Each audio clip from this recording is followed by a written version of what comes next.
Every week, I explore Canva to uncover amazing apps to share with you here on my channel. This week, I've tested 4 incredible apps that I'm excited to show you. These are absolute game changer and can be super valuable for your designs. If you're already using my Canva Second Brain, you've probably tested them out and know how amazing they are. But if not, now is the perfect time. You can get access at 50% off if you click on the link in the description. But I will talk about it later in the video, so let's jump right in. The first app I will show you today is FontStudio. Go to the Apps tab, search for FontStudio and click on the app. In the app, you need to choose the template you want to work on. These are the available templates. For today's example, I will choose this template to work on. The first thing you will see is a preview of the text you are creating here. Here you can write any text you want. For today's example, I will write Supergirl in all caps. The next thing you can do is choose a font under Font Settings. You can click here and you will see a list of fonts you can choose from. If you want a specific one, you can search for it in the search bar above. I will stick with the Rubik font for today's example. It looks fantastic and I love it. You can also change the alignment to whatever you need. I will keep it aligned to the center. Here you also have more font settings such as letter spacing and line spacing. You can choose the style, whether it's italic or regular. Then you can adjust the letter fill. There are a few options here. If you click on the color, you can change it to whatever you want for a solid color, or you can add another color by clicking here, but it won't create a gradient. It will alternate the letters between the colors you choose. Let me show you what happens. If I add another color, I will change it to something that isn't black and you will see some of the letters now appear in different colors. For now, I will delete it. Another option is to set the letter fill as an image. You can upload an image directly from your computer, or if you have an image in your design, you can click on it and this button will become clickable. Then you can select the image from your design to fill the letters. I will stick with a solid color and change it here. But just so you know, you can play with the colors or pick a color directly from your design. Other text apps don't usually let you pick a color directly from your design. You have to copy and paste the hex code, which can be frustrating sometimes. So this is definitely an advantage for this app. I will just type in the hex code I want, and as you can see, the letter fill has changed. Next, you have special effects. I will click on the adjust button. You will see 2 effects you can play with. Letter tilt, adjust this if you don't want the letters to be perfectly straight, but I will reset it to 0. And letter separation, adjust this to make the letters appear at different heights or levels. For this example, I will also set it to 0. If you want to reset any changes, you can always click Reset Effect and both effects will return to 0. Now to the most interesting part, the layers. You can drag the layers to change their order. Just drag the layer from the left side and the order will update. The first layer here is outline. I'll keep it black. You can change the color or add another color if you want. Like before, the colors will alternate between the letters, not create a gradient. Each layer type has its own settings. For the outline layer, I can click Adjust and change the outline thickness. I'll make it thicker and then reset it to around 30. Next, in the projection layer, this is the blue part you will see at the top. I'll change it to another color by typing in the hex code for a shade of purple. The projection layer has its own settings. By clicking Adjust, I can change the projection length. I'll make it shorter for this example. And the projection angle to decide where the projection should face. I'll keep it at 41 for now.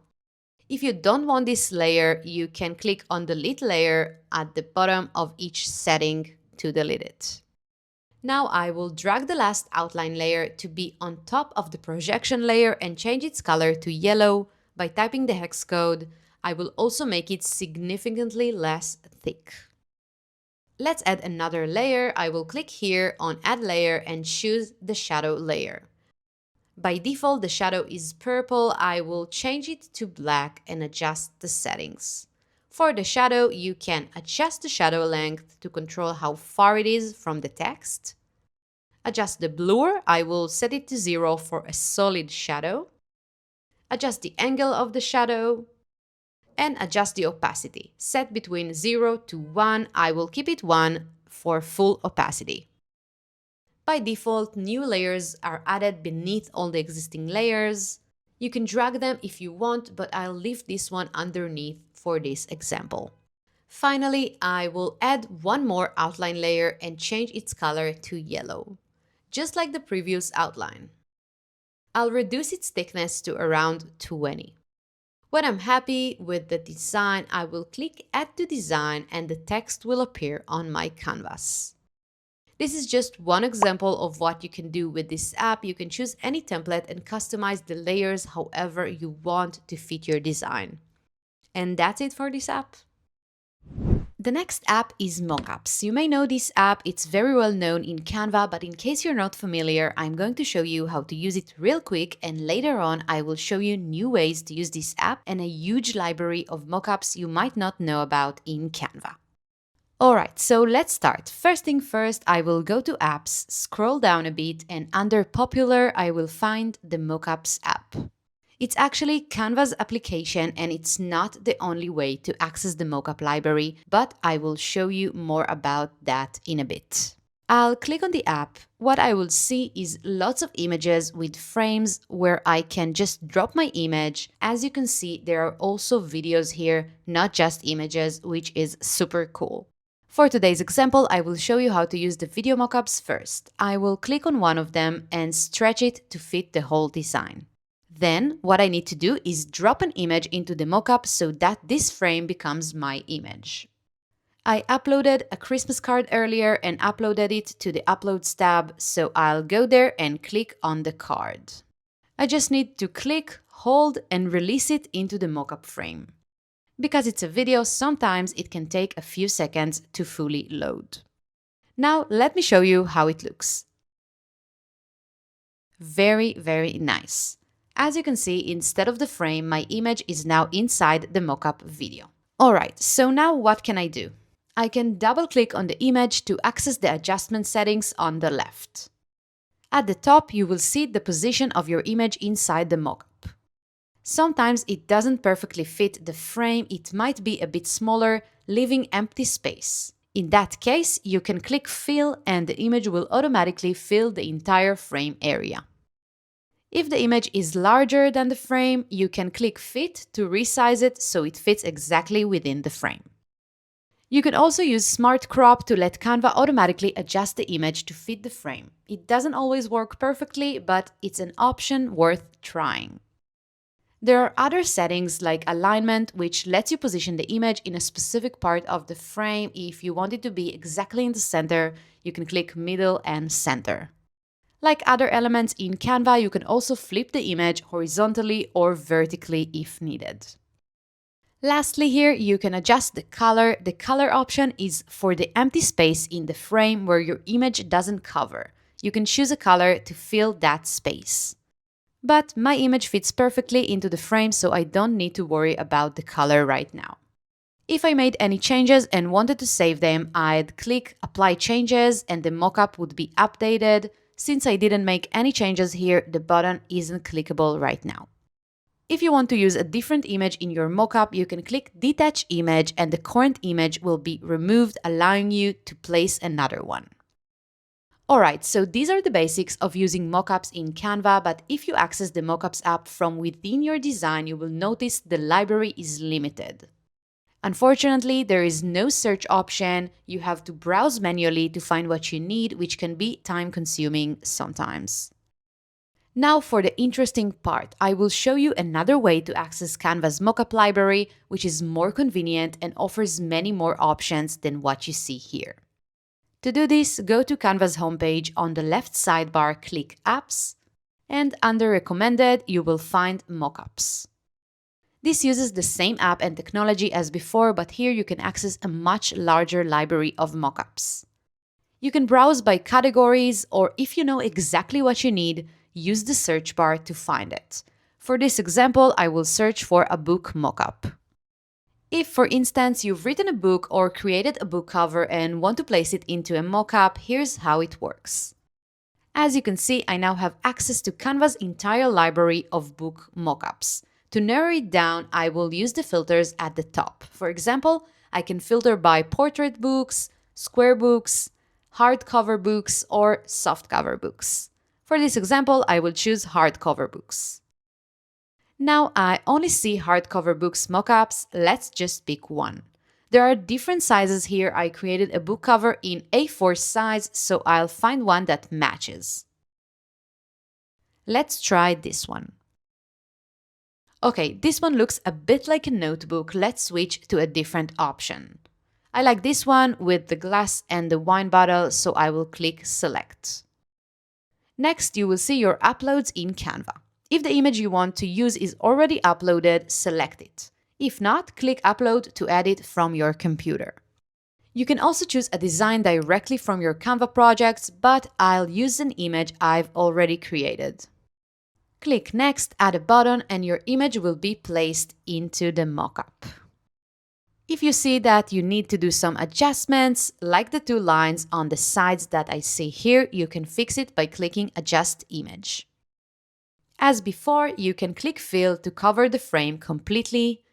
I'll drag the image up a bit to fix it, and now it looks much better. When you're happy with your adjustments, click Save and the changes will be applied. Look at this, it looks beautiful. It's unbelievable how quickly I created this. If you're satisfied, click Save Mockup and you will have two options. The first one is to use it in a new design, and the second one is to download it to your computer. To show you how it works, I will use it in a new design. I will click here, choose the size I need. Let's pick Instagram story for now, and the photo will be added to the new design. The image will also be saved in your Canva uploads for future use. If you love my videos about Canva apps, drop a heart in the comments to let me know you want more. And one final thing, very soon Canva will launch their custom mockups that allows you to convert your own images into mockups. I'm so excited to try this feature and I hope it becomes available soon. Now let's move on to the next app.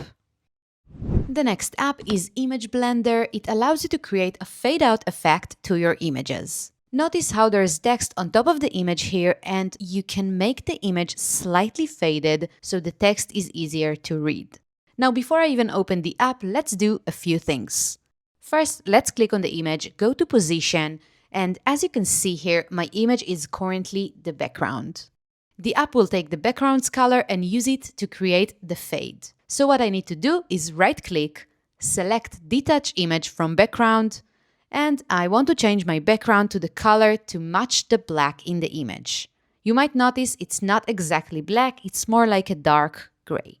Then let's adjust the image to make it look exactly as it did before. We will center it and move it underneath all the text. Okay, great. So now we're back to the same setup, except this time our background is black. Now that we're ready, we'll go to Apps, search for Image Blender, and open this app.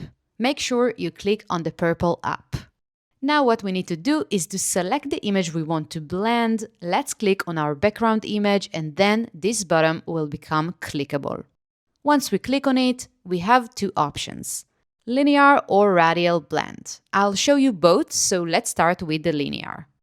When you choose linear, it means the fade effect will be in straight line. I want the fade to go the other way, so I'll grab this circle, drag it down and adjust it like this. See how I'm creating a fade layer here. Let's lower the strength a bit and see what happens when I save. Okay, so if you look closely, now the image has a fade and the text is much clearer. Let me show you. I will just press Command Z to show how it looked before. Now let's try the second option. Click on the image again, select Blend Selected Image, and this time let's choose Radial.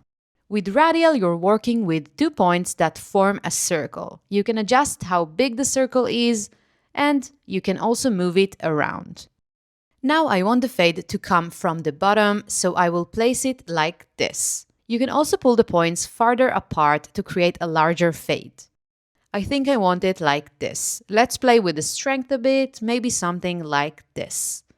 I'll press save. Okay, as you can see, it turned out awful. I will just do it again. It looks really, really bad. So let's try another time. I'll press Command Z, click on the image again, select Blend Selected Image, and choose Radial. And let's adjust the fade placement. I want the perfume to be in the center, so I will create something like this. You can adjust the points to make the fade smaller or larger. Okay, I will save it. Let's see how it turns out this time. Honestly, it looks gorgeous. Take a look at how the entire perspective has changed. The text is much clearer and the perfume really stands out in the center of the image. So that was Image Blender. Let's move on to the next app. Just a quick thing, for those of you who want to master Canva faster without spending hours watching videos, I've got something amazing for you. I have created my Canva Second Brain. It's a Notion database filled with everything you need. Tutorials, design ideas, step-by-step guides, shortcuts, Canva apps, and tricks. This is your chance to get my Canva Second Brain at 50% off. Just scan the QR code to grab it now and take your Canva skills to the next level. Now let's get back to the tutorial. And the last app for this video is Reshape app. These tools allow you to change the perspective of an image and do a bunch of other cool things, which I'll show you in just a bit. First, to work with this app, you will need an image in your design. I've added a billboard background image here as an example, and let me also upload another image that I will use to show you the app's features. Alright, once the image is uploaded, I'll head over to Apps, search for Reshape, and click on the app. Since my image is already selected, you can see the icons here are clickable. I will deselect it and the icons are not clickable anymore, so to start, you need to choose an image to transform. I will click on it again. Now you can choose how to transform the image. With my image selected, let's go through the options. For this demonstration, I want to place my image onto the billboard. To do that, I'll use the Distort feature. But before we get to that, I want the image to fully cover the white area of the billboard. You will see why this step is so important in just a second. So I'll stretch the image to cover the entire area and maybe rotate it a bit for proper alignment like this. Now I'm ready to click Distort. When I click Distort, these points appear at the corners of the image. I can drag these points to align the image with the edges of the billboard. I will carefully place each point at the corner of the white area until the image fits perfectly.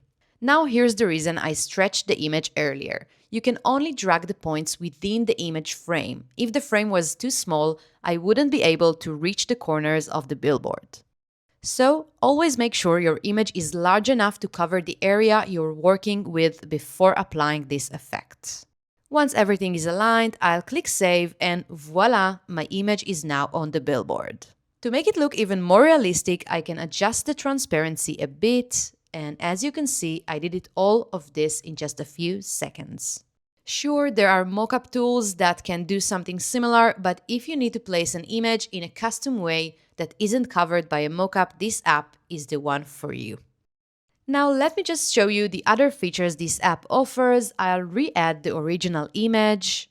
By the way, after you apply an effect, the transformed image gets saved to uploads so you can reuse it anytime. Let's start fresh by adding the original image again and heading back to the Reshape app. Next up is Skew. With this option, the corner points lets you move the image up, down, left, or right. However, keep in mind that the image may get cropped at the frame's edges. If you want to avoid cropping, just enlarge the image before applying this effect.